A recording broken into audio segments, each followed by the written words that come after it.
My wife and I joke about the fact that I'm one of the rare guys that gets to go play every day. I love going to work, and I get to do it every day, and it's fun. I had a lawsuit from a former friend of mine. The guy had 20 acres, and we were leasing that land from him. The driveway coming into it was atrocious, so we put about $15,000 worth of road work getting the driveway for our equipment to come in and out. He had some of his equipment parked there and told us on a regular basis if we ever needed to use any of his stuff, just feel free. It ended up that equipment was, totally faulty and not serviceable. And I called him and says, we tried to use this equipment, but it's leaking oil like crazy, and so I don't think it's safe.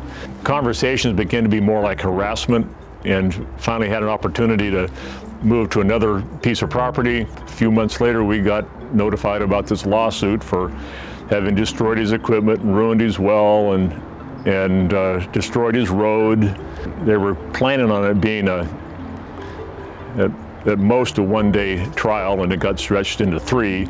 Case ended with me being vindicated and the fellow who was suing me having to pay all my attorney fees and all the other expenses. And some of my employees had to come into court and testify. Not only the fact that you're paying them to come and testify, you're losing the production of what they would be out doing.